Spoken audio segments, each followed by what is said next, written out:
order. And I made it very clear on a number of occasions that those involved will feel the full force of the law. So we coordinated, we went through some of the numbers.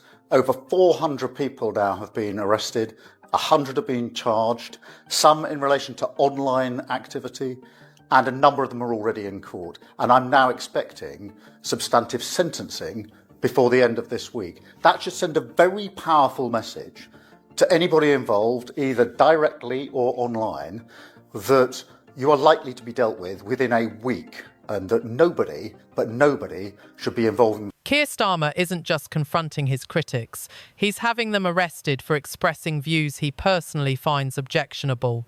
That isn't leadership, it's control by intimidation. Starmer appears to believe he can silence an entire nation into compliance, but this time he may have underestimated his opponent. Elon Musk, tech magnate, global disruptor, and one of Donald Trump's most influential allies, is reportedly preparing a direct challenge that Starmer never anticipated. Sources close to Musk suggest he's ready to act personally, seeing this not as a political dispute, but as a matter of principle. The question now is, what exactly did Starmer do to provoke one of the most powerful men in the world? Consider this. In today's Britain, a nation that calls itself free, people are being arrested for what they post online, a meme, a joke, a political opinion. By day's end, some find themselves in a police cell.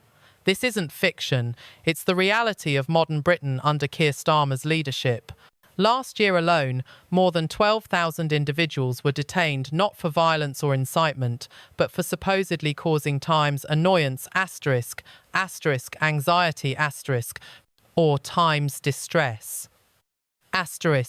Ambiguous words that can mean whatever the government wants them to. A man fought Keir Starmer's police state and won. There are people in prison for social media posts after the Southport attack who should not be there, in my view.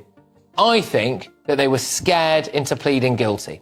Yet they still received years behind bars, and one man, Peter Lynch, sadly took his own life. But Jamie Michael, a former Royal Marine, decided to plead not guilty, and it took a jury just 17 minutes. There's an all-out attack on our freedoms currently being waged by Keir Starmer and this new Labour government, and the riots we've seen over recent weeks are the vehicle for their agenda. Brits are now being rounded up and arrested for things they've posted on social media in a chilling precedent that George Orwell would be proud of. Bernie Spofforth, the 55-year-old woman accused of being the first to post the fake name of the Southport attacker online, well, she received a knock at the door by cops this week and is still being detained tonight.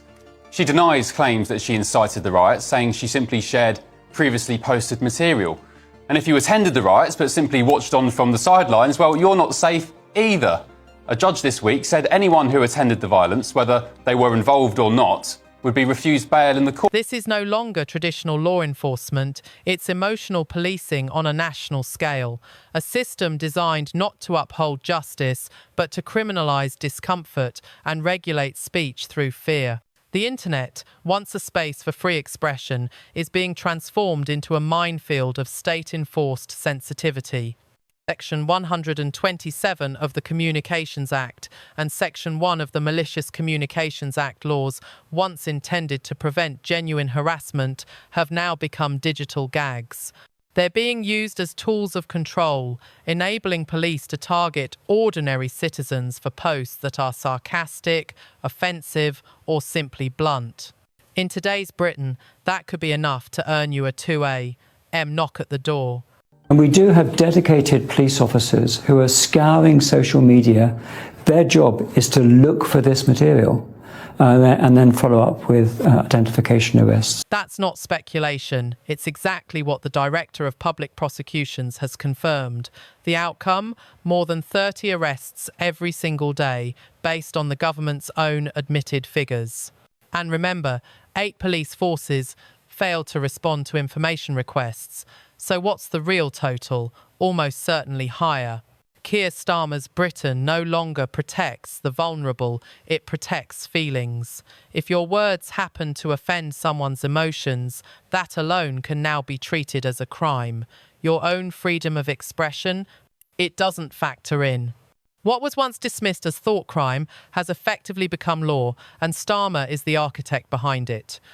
Under his leadership, speech is no longer a fundamental right, but a privilege granted only to those who say the Times approved Times things. Get it wrong, and you face arrest first. Questions later, prosecution optional. This isn't justice, it's control, carefully disguised as fairness. I know of one or two, at least, decisions to remand a defendant in custody which would not have been taken. That is to say, they would not have been remanded in custody in normal circumstances.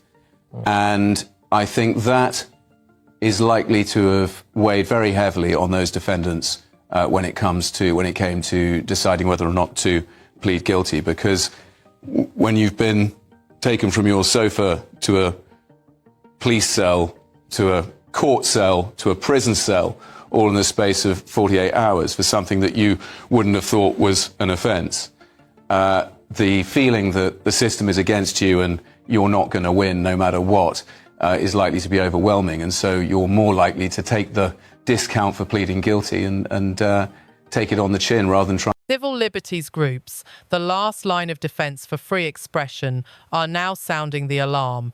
They warn that Britain is sliding quietly into authoritarianism.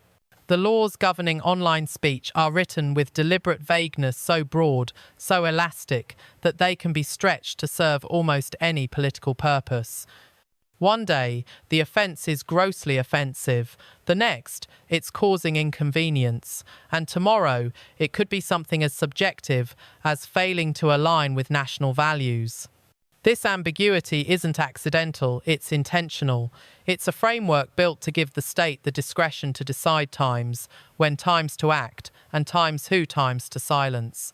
And I'm amazed that he was charged with, with an offence that carries a 7-year prison sentence, potentially. Obviously, it's unlikely anyone would get that much, but that shows the severity of the charge he was facing. I listened to the whole of that 13 minutes this afternoon. You showed us a few clips. It's absolutely clear that he is very affected by what had gone on, and he's saying that we have got to get together as a community in the right way. We've got to engage with the politicians. I mean, this is freedom of speech. That is a fundamental right in this country, and it's being eroded. And that is very, very dangerous. And I think Keir Starmer has a lot to answer for, because he, in my opinion, listening to him, I remember him saying it in the summer, calling people far right. He absolutely stoked. That's when Elon Musk entered the debate, and he didn't do it quietly. Rather than offering measured criticism of Keir Starmer's clampdown on free speech, Musk unleashed a full-scale rebuke. After Starmer's government accused him of spreading hate, Musk hit back with open ridicule, comparing Britain to the Soviet Union and publicly mocking what he described as Starmer's slide into authoritarianism. But for all his faults, we wouldn't have even known there were other ethnic groups involved in riots across Britain if it wasn't for Musk and X. Musk has goaded Starmer online, calling him a hypocrite over his alleged two-tier approach to the riots, while also suggesting the PM is overseeing a Soviet-style administration. In response, the highest police officer in the land seemed to bizarrely hint that Mr Musk could be extradited to Britain to explain himself. From further afield online, we will come after you.